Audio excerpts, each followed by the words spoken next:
Bonjour à tous. Bonjour à tous.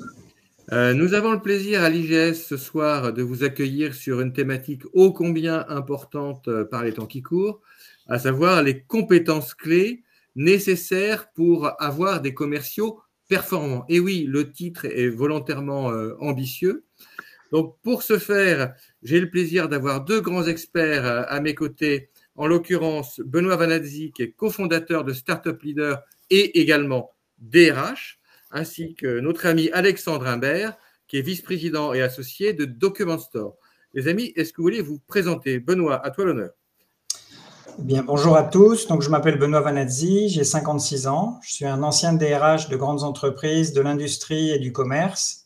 Et à partir de 2017, je suis rentré dans le monde des startups en créant deux entreprises, donc Startup Leader et Donner du Sens RH, qui ont une activité dans le recrutement, la détection et le développement des potentiels par les soft skills, on va en parler aujourd'hui, plutôt pour des entreprises technologiques. Super. Et toi, Alex? Eh bien, je m'appelle Alexandre Imbert, je suis directeur de développement chez Document Store. Je vous avoue que je suis passionné par le sujet qui nous réunit ce soir. Merci Pierre. Pendant 20 ans, j'ai exercé des fonctions de management, de force de vente ou de managers commerciaux. Document Store, donc, c'est une entreprise qui a bientôt 25 ans et qui est un distributeur intégrateur de solutions informatiques, print et supply, et qui se mue d'une entreprise plutôt transactionnelle vers une entreprise de service et qui aide ses collaborateurs aussi à parcourir ce même chemin, et notamment les commerciaux et leurs performances, puisque vous l'aurez compris, le modèle évolue et donc ce que nous attendons d'eux et les facteurs clés de succès ne sont plus les mêmes qu'auparavant. C'est très clair. Donc, pour ce soir, si vous le permettez, on va commencer par une problématique évidente, puisque notre sujet est autour de la performance commerciale. Vous allez me dire, d'après vous, quels sont les facteurs clés de succès de la performance commerciale? Qu'est-ce qui veut commencer? Alors, je veux bien avec un préalable pour dire qu'il y a autant de bons commerciaux que de types de vente.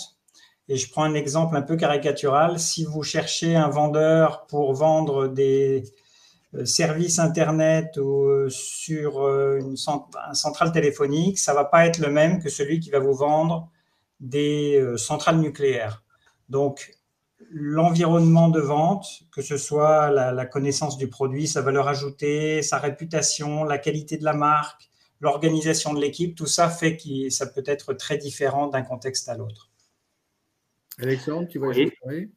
Oui, un point à ajouter sur ces profils qui évidemment évoluent. Pour ma part, évidemment plus avec un côté IT, puisque c'est l'expérience Document Store qui était… alors, initialement, on était beaucoup sur des modèles de vente assez classiques, et donc la compétence première que nous attendions était souvent hard.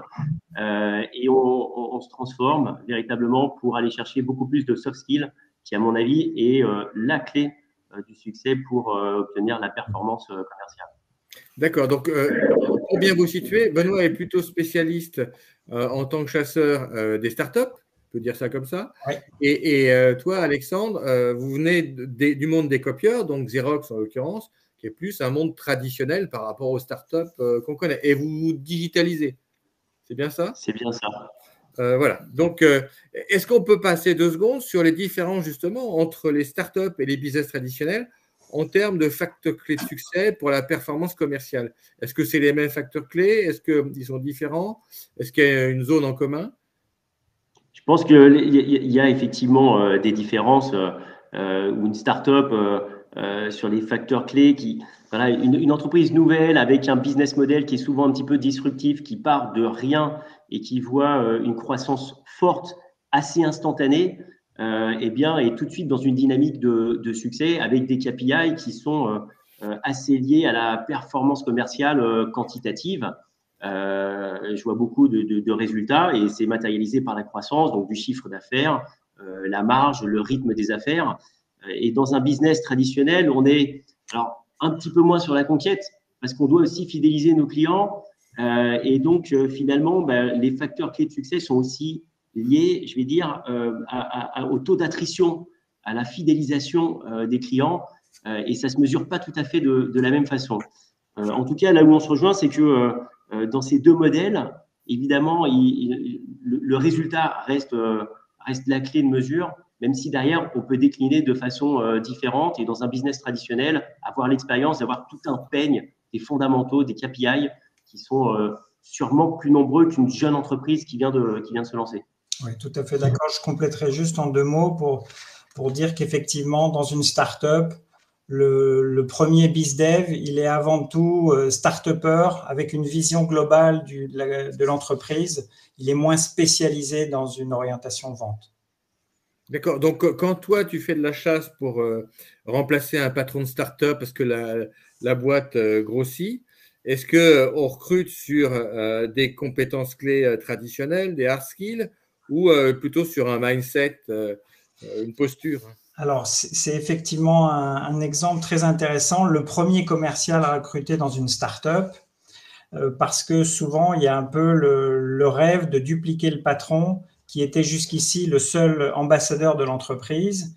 Et souvent, ça peut amener à des inquiétudes sur la performance parce que le business model, au total, est incarné par le patron.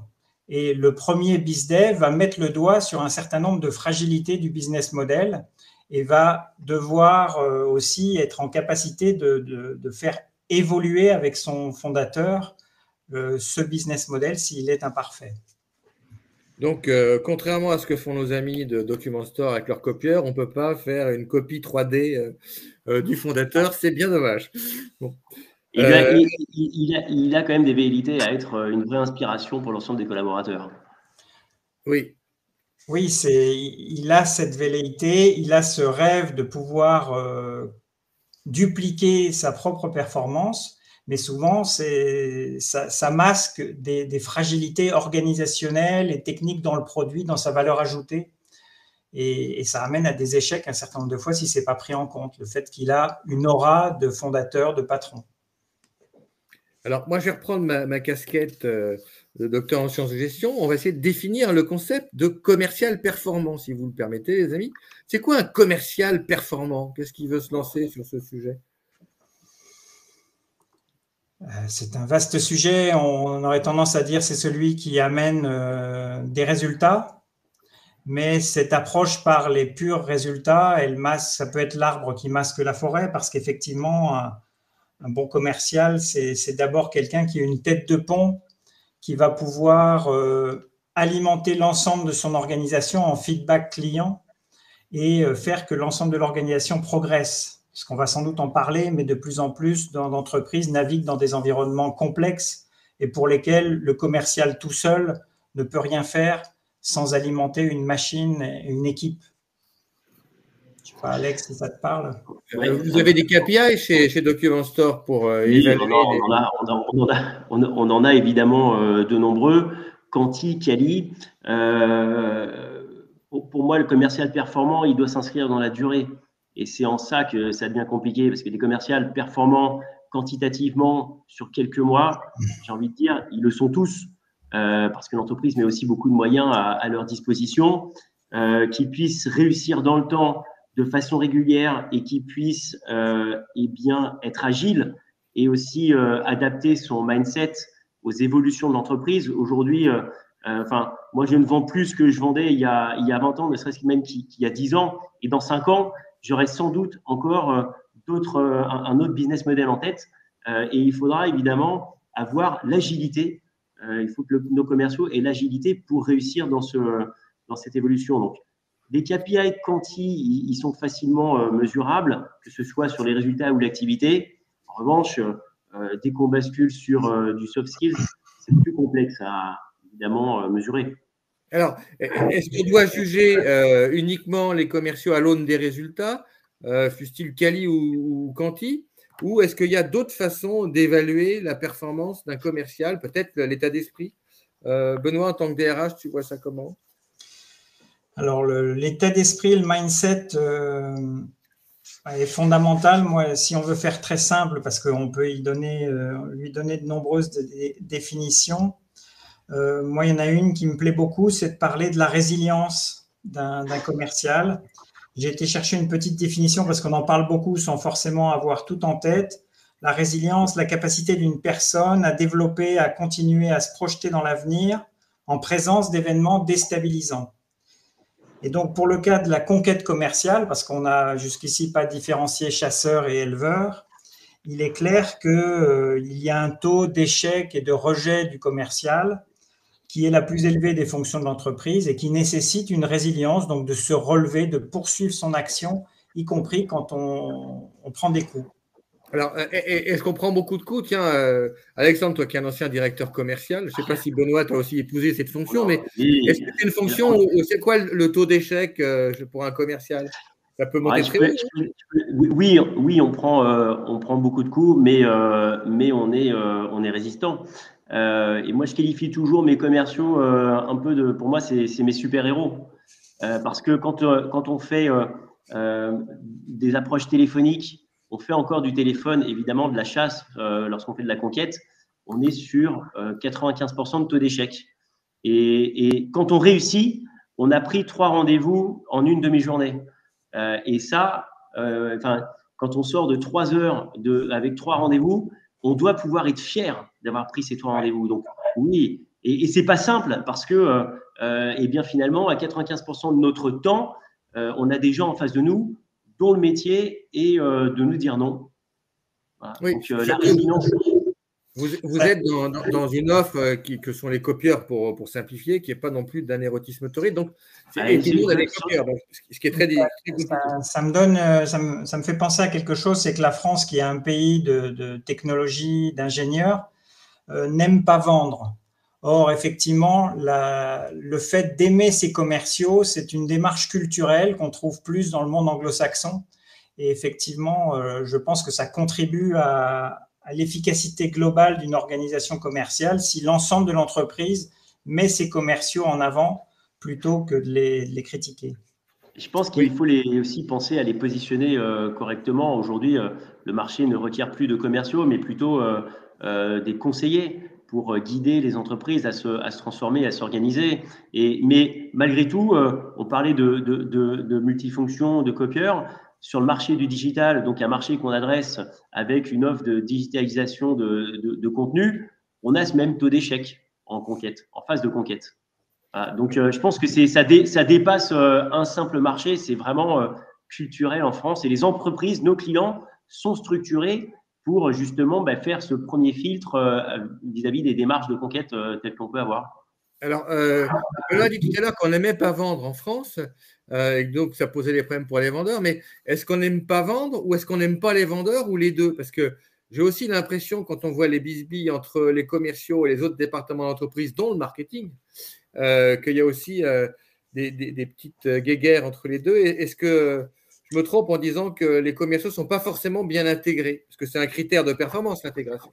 C'est sans doute un élément un peu daté, mais qui existe encore, c'est-à-dire le côté un peu solitaire des commerciaux, type chasseur de primes, intéressé par l'argent, hyper compétitif.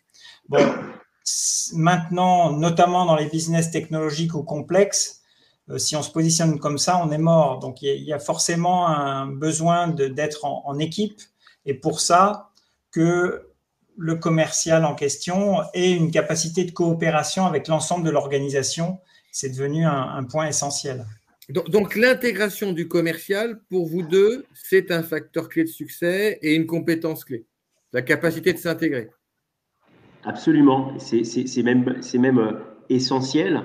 Et souvent, avant d'aller sur le terrain et de discuter avec ses premiers clients, une semaine d'onboarding au sein des équipes, rencontrer les gens et que chacun explique son métier est essentiel. C'est un facteur clé de performance. Donc, et c'est pas seulement une simple coordination, c'est que aujourd'hui, un commercial, Benoît l'a dit, en vente complexe, doit manager l'ensemble des ressources parce que lui, en règle générale, n'a plus la compétence hard, mais il manage la compétence hard. Tout à fait. C'est clair. Donc maintenant, si vous l'avez dit tous les deux, la personnalité rentre en ligne de compte, comment évaluer une personnalité? Parce que, pardonnez-moi, le nombre de copains qui sont en phase d'être recrutés, qui me disent, on me pose toujours les mêmes questions, qu'est-ce que vous voulez faire dans 5 ans? Citez-moi une qualité, un défaut, etc. Enfin, on a l'impression que les scripts de recrutement n'ont pas changé depuis 20 ans. Alors, je caricature peut-être un petit peu, c'est peut-être pas vrai dans les startups, mais comment on évalue une personnalité pour être sûr qu'elle va coller avec l'ADN de l'entreprise? Benoît? Cette démarche donc, est au cœur de nos activités données du sens RH et Startup Leader. C'est celle de mettre la personnalité au cœur on va dire, du business. Donc, comment l'évaluer? Ben, on a des outils, les outils de type testing, mais la nouveauté de notre point de vue, c'est qu'on a construit une démarche qui est horizontale et qui va mettre la personne, entre guillemets, évaluée, acteur de cette démarche et qui va être amené à se dévoiler de lui-même parce que l'intérêt de la démarche qu'on propose est plus important que l'enjeu de bien figurer dans un entretien de recrutement. Et donc, c'est tout à fait moderne, car on a des gens qui rentrent dans une démarche de développement personnel naturellement, plutôt que de se mettre dans une posture de prétendre être quelqu'un d'autre, de prendre un masque pour essayer de bien figurer dans un entretien de recrutement. Alors, donc, voilà, c'est un travail à la fois de spécialiste et en même temps de bon sens, et pour lequel on cherche à développer chez nos clients le feeling que c'est important, et peut-être même plus que les hard skills qui nous rassurent, mais qui sont pour moi un peu l'image du passé plutôt que la projection dans l'avenir. C'est un peu ce que nous disait, si j'ai bien compris, Sébastien Delafont, qui était fondateur et PDG de Meilleurs Agents l'autre jour, et tu étais également intervenant. C'est-à-dire qu'en même temps, il faut que tout le monde épouse un dessin commun qui est celui de l'entreprise, avec un ADN et puis une vision stratégique, et en même temps, chacun doit être soi-même. Oui, ça doit se développer au sein de l'organisation, donc individuellement et collectivement. Et pour ça, il faut que les fondamentaux soient cohérents. Si on arrive avec une ambition très individualiste dans une entreprise collective, bah assez vite, on va se heurter à des comportements qui sont incompatibles. Alors justement, comment évaluer une personnalité tout en étant impartial? C'est quoi les outils, c'est quoi la démarche pour y arriver? Je vois Alex sourit, mais c'est pas évident comme question. Mais je vais compléter la réponse de Benoît sur le sujet, je pense. Vas-y. Moi, je m'astreins à laisser une part d'intuition dans l'évaluation d'une personnalité, parce que on a des outils de mesure et des techniques de questionnement. Benoît en parlera mieux que moi, et moi je m'astreins tout de même véritablement à sortir un petit peu du contexte professionnel, de la démarche en tout cas qui réunit de personnes dans un entretien de recrutement pour évaluer une personnalité. Alors après, libre au candidat eh bien de matérialiser pour étayer justement sa personnalité, mais c'est vrai que voilà, moi je fonctionne comme ça en tout cas, et je trouve que la richesse de l'entreprise, c'est justement de ne pas avoir de stéréotypes, mais vraiment des personnalités différentes, complémentaires, un peu comme dans une équipe de football où chacun joue à son poste. On n'a pas de profil type. En revanche, on veut vraiment que les gens soient complémentaires.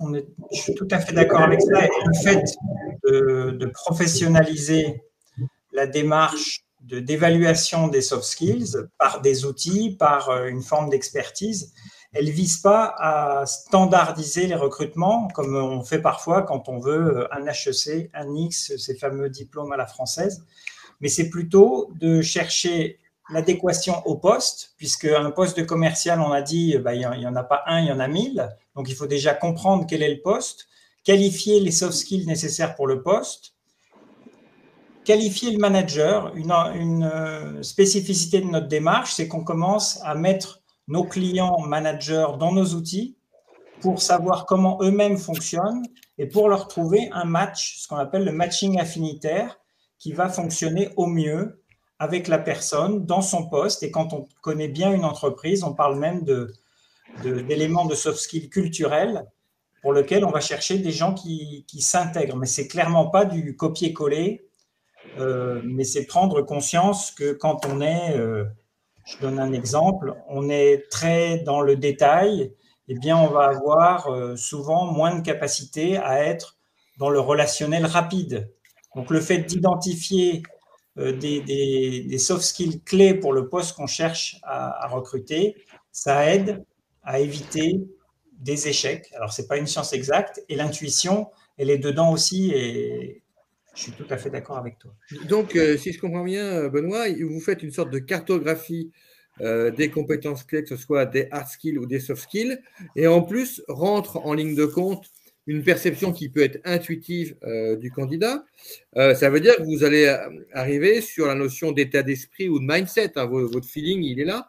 Alors, qu'est-ce que c'est qu'un bon mindset quand on recrute? Alors, bon mindset, alors j'avais résumé tout à l'heure en parlant de résilience.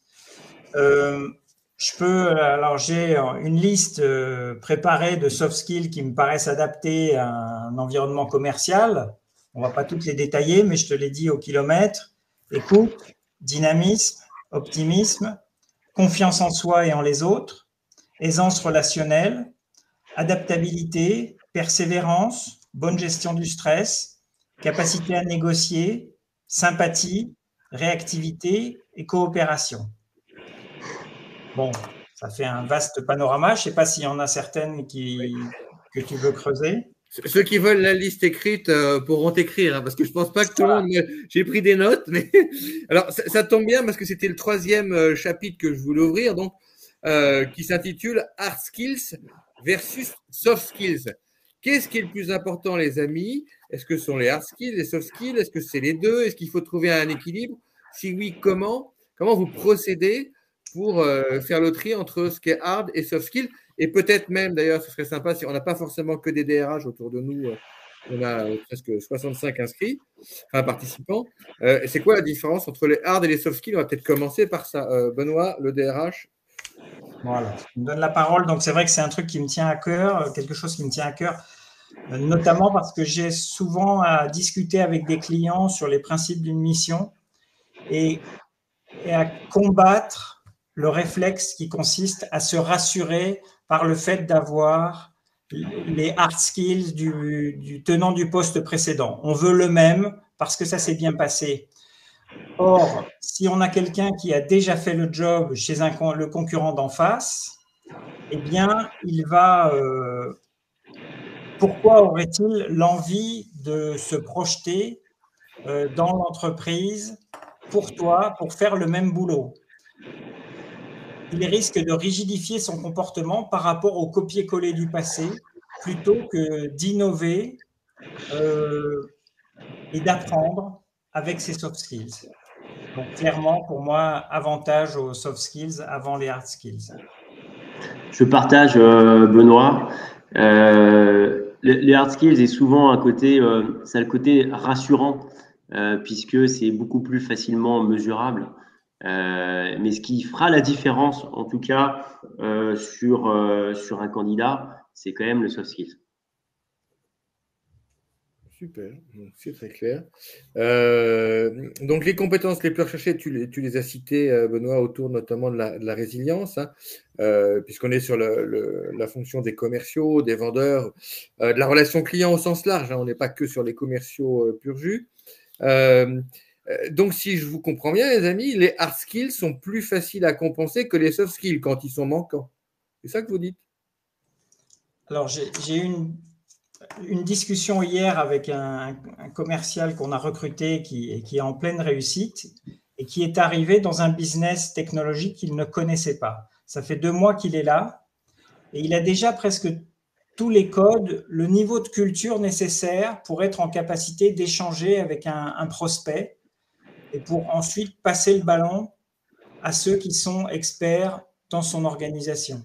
Donc, à court terme, c'est clair qu'avoir des hard skills qui correspondent, c'est un avantage. Mais à moyen long terme, dans mon expérience, il y a le risque de trop s'appuyer sur cette base de connaissances et de ne finalement pas suffisamment adapter sa pratique à l'entreprise où on arrive. Alexandre, tu vois ça pareil? Exactement de la même façon, j'ajoute que malgré tout, les soft skills sont des compétences qui sont plus longues à acquérir que le hard. Donc, ça vient pas forcément compenser. C'est vraiment pour moi quelque chose qui s'acquiert dans le temps et qui permet d'aller accélérer la performance commerciale. Alors justement, est-ce qu'il y a des soft skills qui sont innés à la personne et d'autres qu'on peut acquérir? C'est pas tout à fait pareil, hein.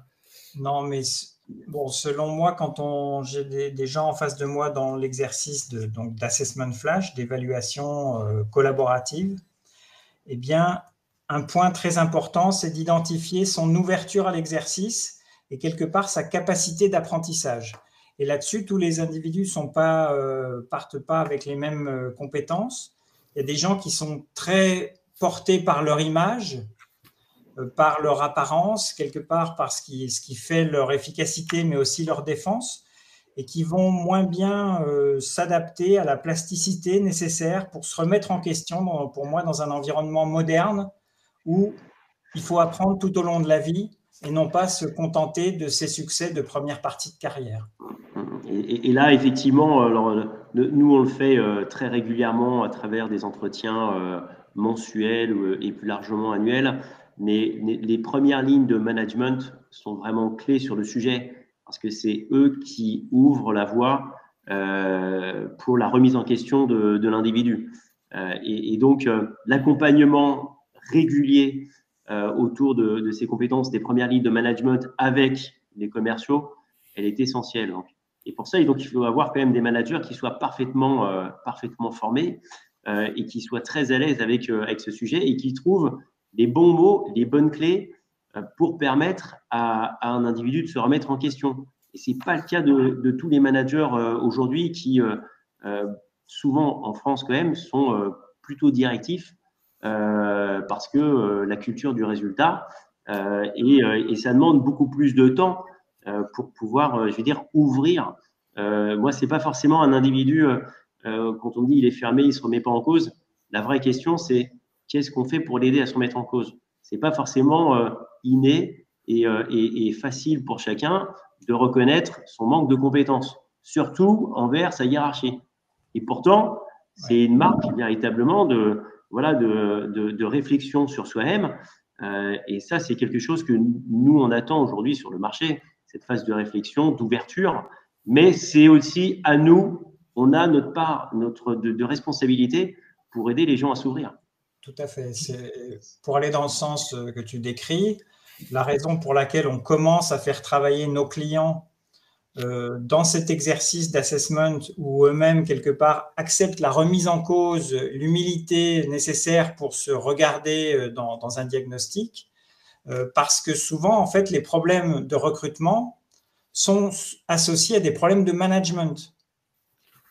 Et donc, on est amené à, quelque part, coacher rapidement, en préparation de mission, nos clients pour s'adapter à des attentes de plus jeunes titulaires de postes qui veulent de la confiance, qui veulent du développement et qui veulent de l'exemplarité de la part de leur manager aussi.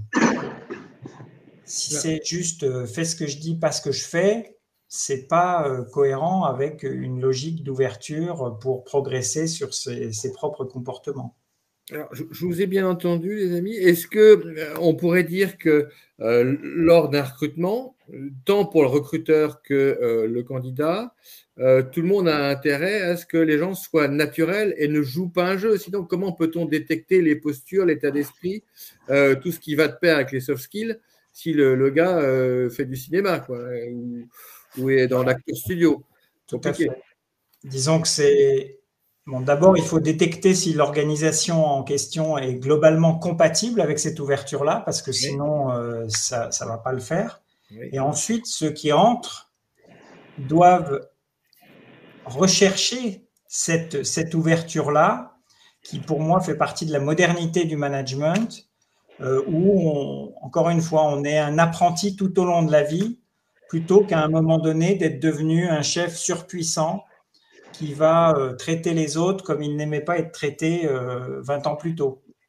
Alors, c'est passionnant ce que tu nous dis là, Benoît, parce que moi, je suis spécialiste de la relation client et du marketing et de la transformation digitale.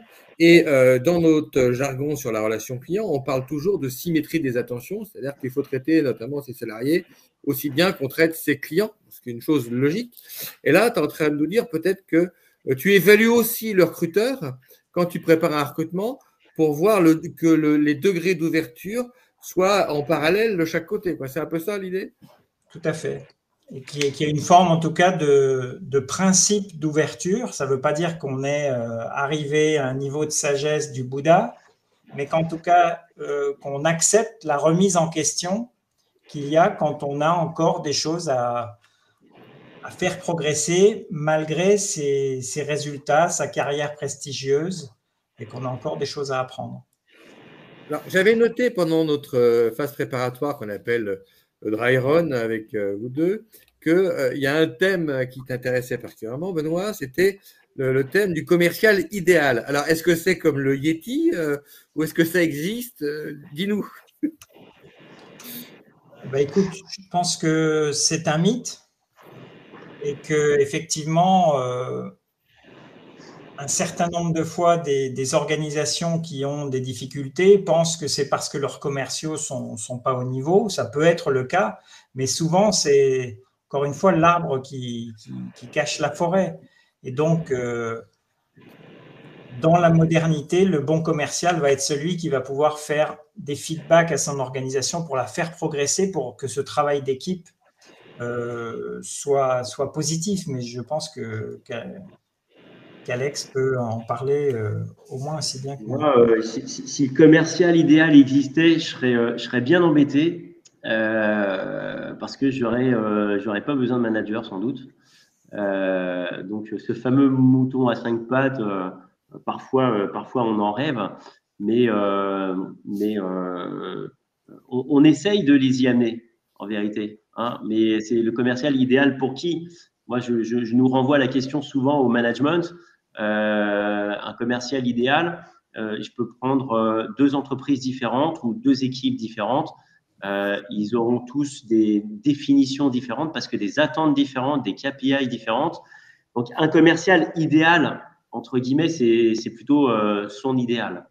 Maintenant, c'est vrai que dans la longévité et la durabilité, il est essentiel que la collaboration soit étroite et qu'il y ait des remontées récurrentes auprès du top management, comme tu le dis, pour faire progresser l'entreprise et puis pour faire progresser également le management. Nous, on se nourrit énormément au management de ce que nous remontent les commerciaux. Si on leur demande de s'ouvrir, intrinsèquement, eux nous demandent aussi de nous ouvrir et de les écouter. Donc, finalement, moi, je renvoie la question commercial idéal, manager idéal.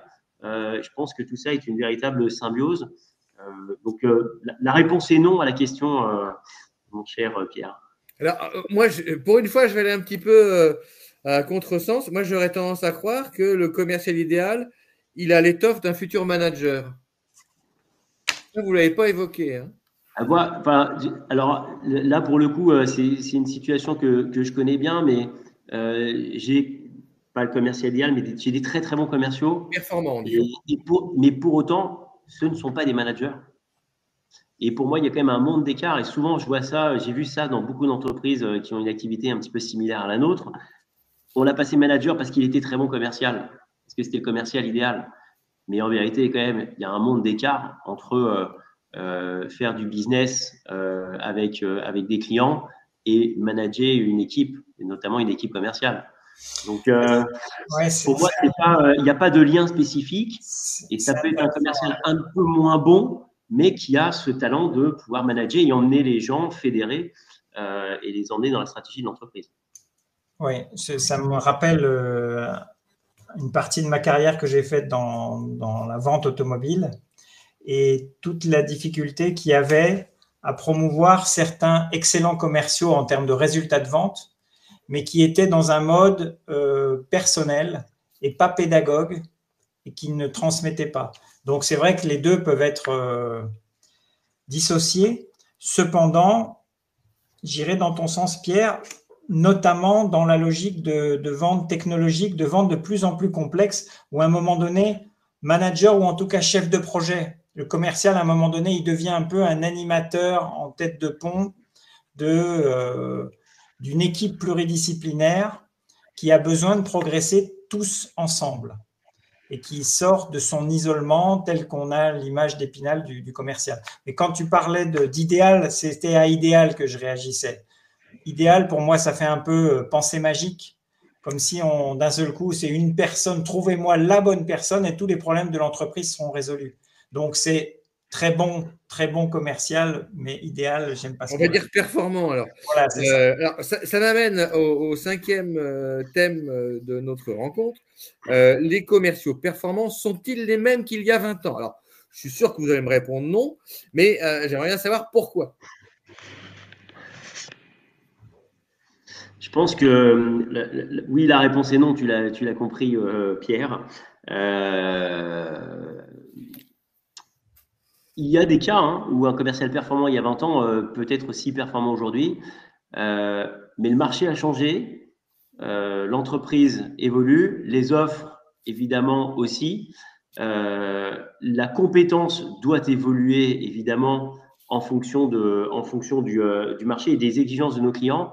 Ce qui se passe quand même depuis 20 ans, c'est que les entreprises des clients se sont énormément structurées et techniquement et dans les fonctions d'achat.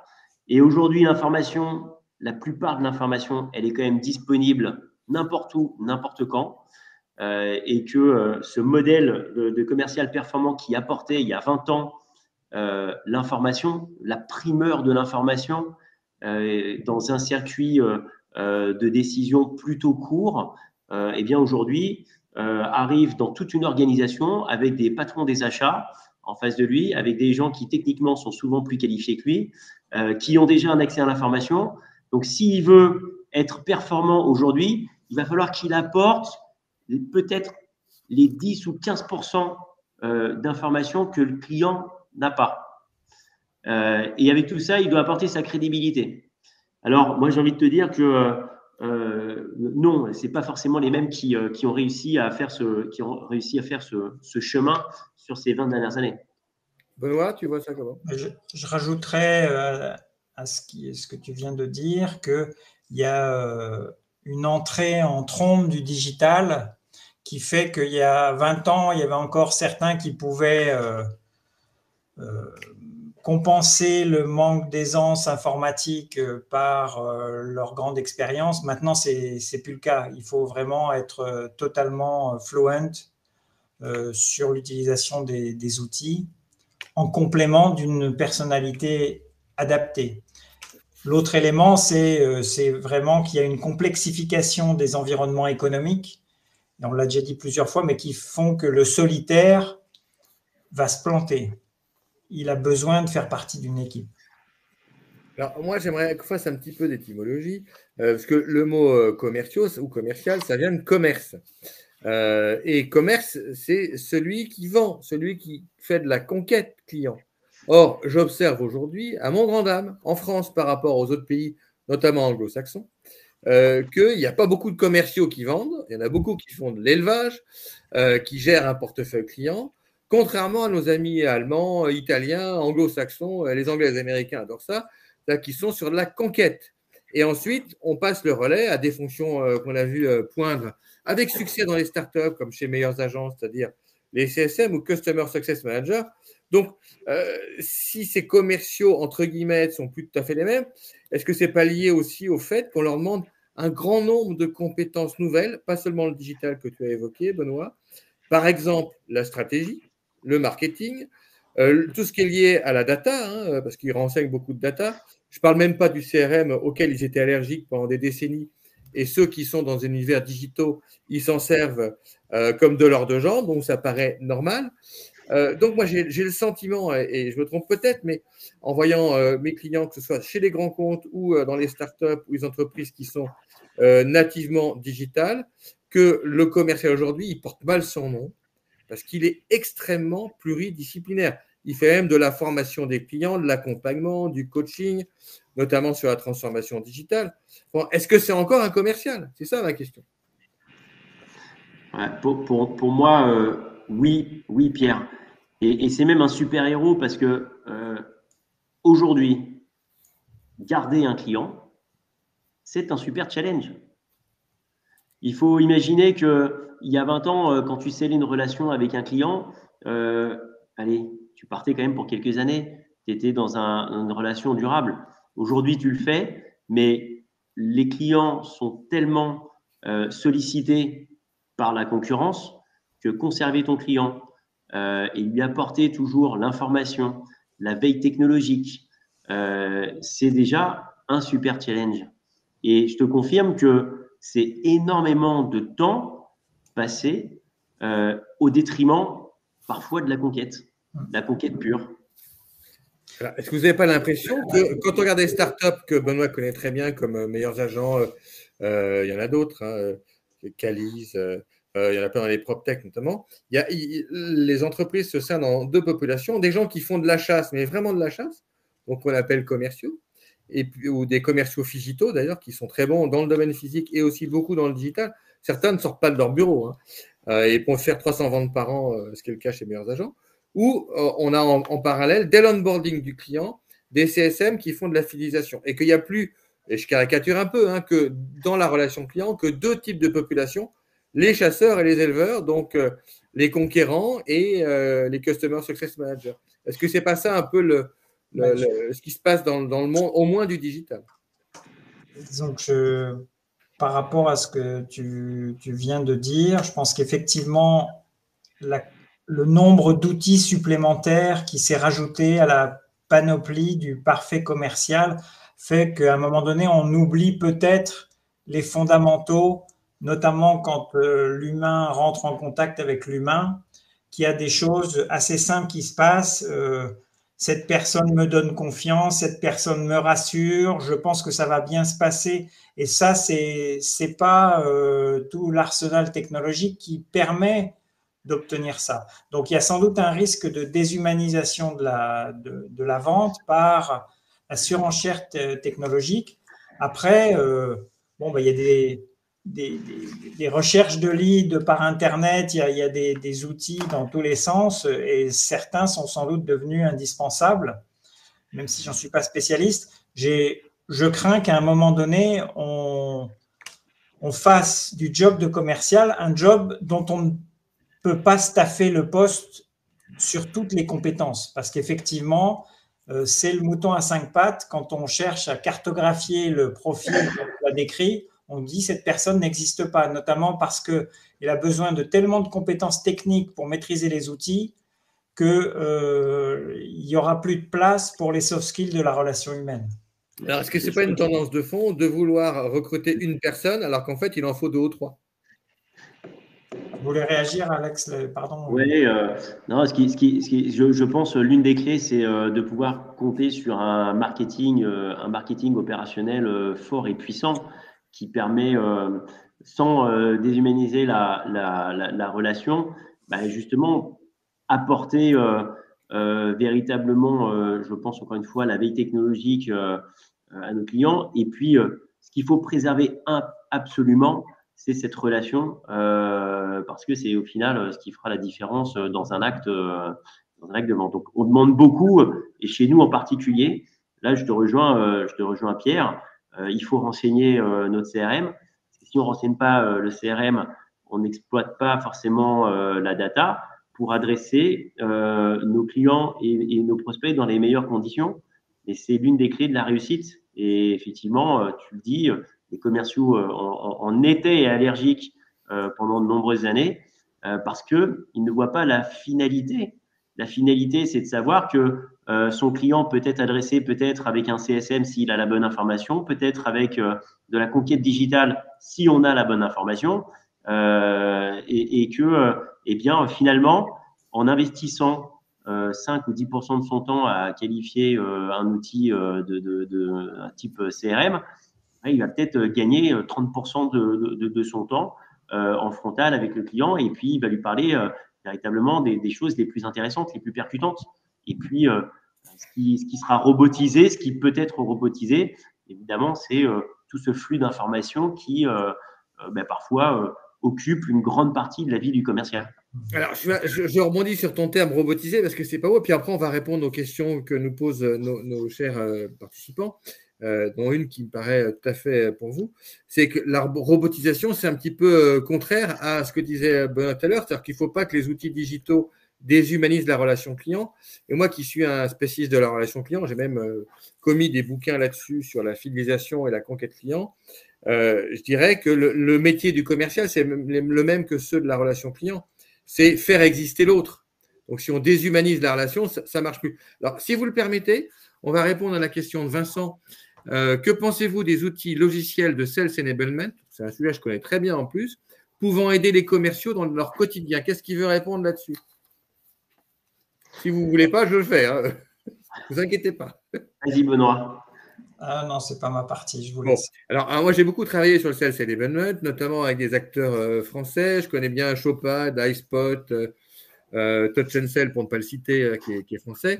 Oui, effectivement, ce sont des outils qui permettent de booster la performance commerciale. En gros, ça permet tant en interne qu'en externe d'aligner tout le monde, ce qu'on appelle l'alignement People, Process, Technology, sur une technologie qui crée de la valeur pour aussi bien le client final que les clients internes, les commerciaux, et la gestion de la force de vente par le manager avec ces différents commerciaux qui aujourd'hui, vous le savez, notamment depuis 2-3 ans, peuvent être l'un sur un salon, l'autre sur la route, le troisième confiné, pourvu que ça ne recommence pas, mais ça arrive, etc., etc. Donc, le Sales Enablement, ce sont des outils de productivité commerciale qui ont pour but d'harmoniser la communication commerciale, de mettre tous les commerciaux sur un pied d'égalité en termes d'accès à l'information, d'outils de présentation, mais aussi d'optimiser l'expérience client en proposant une expérience nouvelle au client. Par exemple, quand vous allez chez votre banquier, il est caché derrière son ordinateur et vous êtes en face, tandis qu'un commercial qui a des outils de Sales Enablement, il va donner accès à son ordinateur, à son client ou à son prospect pour qu'il puisse faire des démonstrations, des simulations, regarder un film, une vidéo, un argumentaire, lui-même avoir la main sur la présentation. Donc, on n'est plus face à face, on est côte à côte et ça change radicalement le rapport humain. Voilà. J'ai fait une petite parenthèse sur le Sales Enablement. J'espère pour Vincent que je vous ai bien répondu, que c'est clair. Et puis, si vous le permettez, on va passer au 6e. Je vais juste rajouter un point pour Vincent toujours. L'essentiel, c'est la cohérence aussi. C'est-à-dire que empiler les outils les uns derrière les autres, ça n'amène pas forcément à une bonne gestion.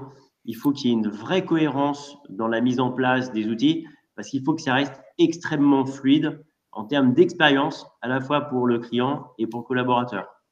C'est pour ça que si c'est pénible, c'est dans le mur.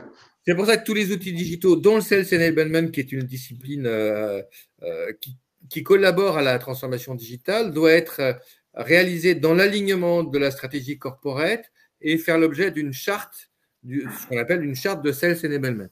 Voilà, donc effectivement, Alex, ça ne va pas être un truc isolé et un gimmick de plus, parce que sinon, ils vont craquer, ils en ont tout plein des outils digitaux et ils ne comprennent pas la vision d'ensemble après. Tu as tout à fait raison. Donc, 6e point, et je fais attention au temps parce qu'il nous reste en gros un petit peu plus de 10 minutes, mais tout juste. Et ça, c'était une des questions qu'on avait soulevées pendant le dry run. J'espère que vous vous en souvenez. Benoît nous disait, il existe différents types de ventes. Donc, est-ce que ça veut dire qu'il y a différents types de commerciaux? Je pense notamment à la différence entre ce qu'on appelle les ventes high touch et low touch, que je vous demanderais de bien vouloir définir également. Qu'est-ce qui veut s'y coller, les amis? Vente high touch, vente low touch. Déjà, il faut expliquer ce que c'est, s'il y en a qui ne savent pas. Je pense que je suis assez d'accord.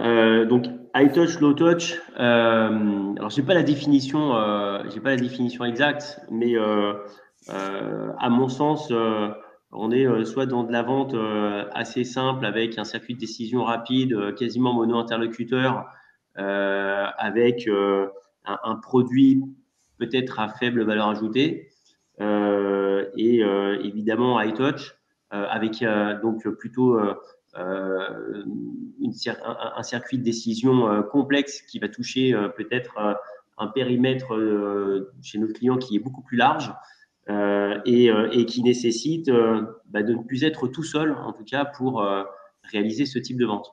Donc, oui, la question, pour moi, on n'est pas forcément…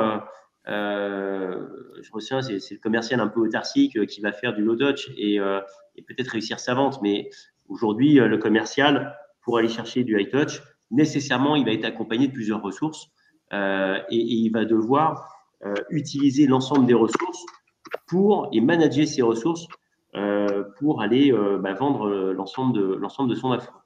Alors, est-ce que c'est pas l'exemple de Benoît tout à l'heure qui parlait notamment du commercial qui vend des centrales nucléaires? Celui-là, on se doute bien qu'il est sur du high touch.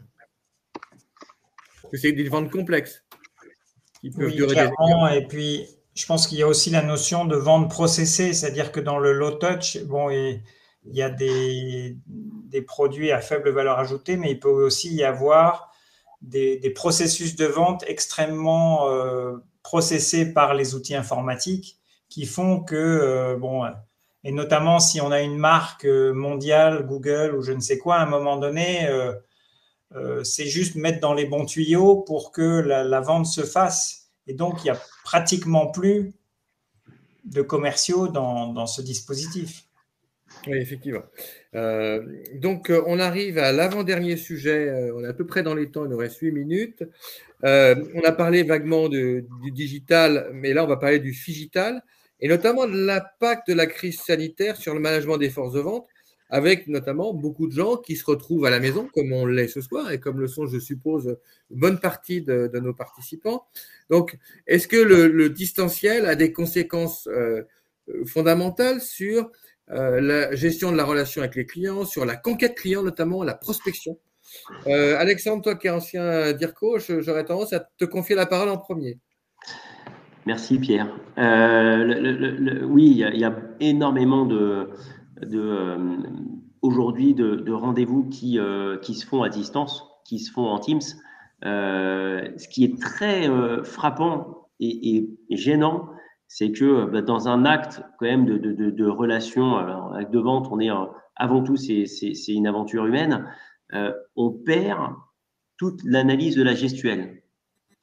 Et ça, c'est quelque chose qui a un impact, notamment dans des phases de négociation. La seconde chose, c'est que à distance, toujours, quand on adresse une population assez large, donc j'en reviens à la vente complexe, hein, mais peut-être que dans mon Teams, j'ai un directeur technique, un C-level, un DAF, des gens qui toute la journée parlent pas le même langage et pourtant qu'on doit adresser de façon très homogène sans avoir la possibilité de les interpeller comme on pourrait le faire aussi bien en présentiel. Donc voilà, nous on a réalisé des formations sur ce sujet pour aider évidemment nos commerciaux à bien appréhender les outils et à mieux communiquer avec nos clients. Ça a été l'un des thèmes d'ailleurs qu'on a travaillé à travers notre programme de formation DS Academy avec Pierre ici présent. Comment mieux communiquer auprès des clients dans cet environnement en distanciel. Et quand même, je voudrais ajouter que à l'envers, le travail à distance amène une complexité supplémentaire pour le travail managérial qui est fait quand même aujourd'hui dans les actes de management. Beaucoup de finalement de sujets se traitent entre deux portes. C'est pas forcément officiel, c'est pas forcément toujours un agenda, un rendez-vous pris dans l'agenda, mais beaucoup de sujets où on se croise simplement en prenant un café, en descendant les escaliers ensemble. Finalement, les décisions se prennent aussi ici. Et ça, avec le travail à distance, mais ça a quelque peu ralenti ce sujet. Enfin, pour finir, voilà, le commercial, quand il est épanoui dans l'entreprise, il vient aussi chercher des relations sociales. Hein, comme on le dit, hein, le commercial autarcique, aujourd'hui, il n'existe quasiment plus. Quand un commercial il vient que 2 jours ou 3 jours par semaine au bureau, il a besoin d'échanger avec les équipes.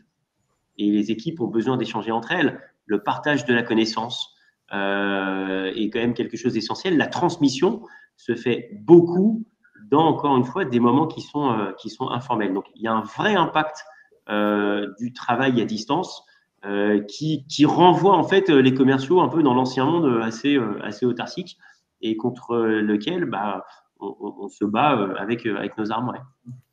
Benoît, tu voulais rajouter quelque chose ? J'ajouterais juste une chose, c'est que paradoxalement, les commerciaux qui auront le moins de capacité relationnelle pourront parfois se cacher derrière le distanciel, la visio, et finalement encore aggraver leurs problèmes. Dans le monde de la tech, c'est frappant de voir qu'il y a des réunions de management en visio où tous ceux qui écoutent ont leur caméra et leur micro coupés comme s'ils écoutaient la radio. On ne sait pas ce qui se passe en face et il y a un manager qui parle tout seul. Donc, ces gens qui ont d'autant plus besoin de développer leur capacité relationnelle, finalement, sont protégés, entre guillemets, par des outils qui font qu'ils n'ont aucun effort à faire. C'est un paradoxe. Ouais. Pour répondre à Jérôme qui nous écrit Teams, les Teams font gagner du temps. Non seulement ils font gagner du temps, mais en plus ils permettent un impact RSE intéressant. Donc il n'y a pas que le gain de temps, il y a aussi tout le gain lié au déplacement, au coût CO2 lié au déplacement. Donc c'est un vaste équilibre en fait, hein, Jérôme. C'est ou tout l'un ou tout l'autre. Moi, je suis pas favorable, mais voilà. On peut plus faire sans, c'est un avantage disons que c'est un avantage concurrentiel, mais ne faire que ça pose problème. Donc, comme tu dis, c'est vraiment trouver le bon équilibre et c'est complexe. D'où le terme figital, parce que mettons-nous à la place des commerciaux à l'ancienne, entre guillemets, qui avaient le droit d'aller prendre le café au Troquet du Coin avec leurs clients préférés, d'aller déjeuner, d'aller sur des salons, de les rencontrer à des événements professionnels ou à des associations qui organisent des événements. Et du jour au lendemain, ils se retrouvaient confinés ou en distanciel. Et le mode distanciel perdure et reste assez prépondérant. Or, pour la prospection, quand on ne connaît pas les clients, ça va être infiniment plus dur. Donc, on passe sur ce sujet. On en arrive à la dernière question parce qu'il nous reste 3 minutes. On a vu qu'avec la digitalisation des forces de vente, notamment le Sales Enablement qui en fait partie, il y a de nouveaux concepts, métiers ou modes de management qui apparaissent. Donc, on a parlé rapidement des Customer Success Manager ou le CSM. Il y a le Customer Effort Score qu'on voit beaucoup dans l'univers digital. C'est quel effort le client doit-il faire pour avoir gain de cause, donc c'est important. Il y a un truc que j'aime particulièrement qui date de 2003, donc il y a presque 20 ans, qui a été inventé par Frédéric Newell, qui s'appelle le Customer Managed Relationship. Autrement dit, c'est le client qui dirige la relation. Et on le voit beaucoup avec les réseaux sociaux, les sites d'avis de consommateurs, les communautés digitales. Donc, c'est une tendance de fond. Et in fine, tout ça nous amène quand même vers une marche forcée pour toutes les entreprises qui veulent survivre et se développer, vers la Customer Centricity. Alors, à votre avis, que ce soit pour le Customer Success Management, le Customer Managed Relationship ou la Customer Centricity, quel est l'impact de ces grandes évolutions sur les compétences des commerciaux? Il nous reste 2 minutes. Même pas. Rapidement, moi je dirais que c'est fondamental effectivement qu'une organisation puisse devenir tournée vers son client. Après, il y a le risque de surenchère qui va faire que côté marketing, on vend la lune et que les commerciaux se retrouvent sous pression avec des fausses promesses. Et si les clients ne sont pas dupes, l'ensemble de l'organisation en paiera les conséquences en termes d'image, parce qu'effectivement, on va prendre ses clients pour des bonnets. Donc, la Customer Centricity doit être un état de fait et non pas une intention pipeau. Alex, tu veux conclure? Oui. Juste ajouter que ça permet quand même de redéfinir une partie du job du commercial. On est tous, je pense, hein, nous on est une entreprise à caractère commercial, on a des ambitions de croissance, et donc si on peut permettre à nos commerciaux à travers des CSM ou autre, d'assurer une partie de la relation commerciale pour se focaliser sur d'autres tâches. On redéfinit les tâches et nous, ça nous va bien. Ah, je trouve que c'est plutôt intelligent d'introduire ça. Le seul point, c'est qu'il ne faut pas que le client se sente, entre guillemets, oppressé. Pas que ce soit la surenchère d'outils, de CSM. Enfin, voilà, il faut que ça reste assez fluide et cohérent. Parce que le commercial, lui, il va vouloir travailler son compte aussi. Hein. Il va vouloir appeler le client, il va vouloir. Hein, donc, il faut que ce soit vraiment bien organisé et que ce soit complémentaire. C'est ce qu'on appelle une expérience client sans couture. Donc, on a terminé, mes amis, sur la Customer Centricity et l'expérience client. Donc, ce sont deux choses fondamentales pour les commerciaux. Je vous remercie infiniment tous les deux pour votre grande gentillesse et votre grande expertise. Et je remercie aussi tous les participants qui sont encore en ligne à cette heure-ci. On a dépassé d'1 minute, donc vous voyez, on a été raisonnable. Merci à tout le monde et à très bientôt. Bonne soirée. Merci à tous. Merci Benoît, merci Pierre. Merci. Bonne fin de journée.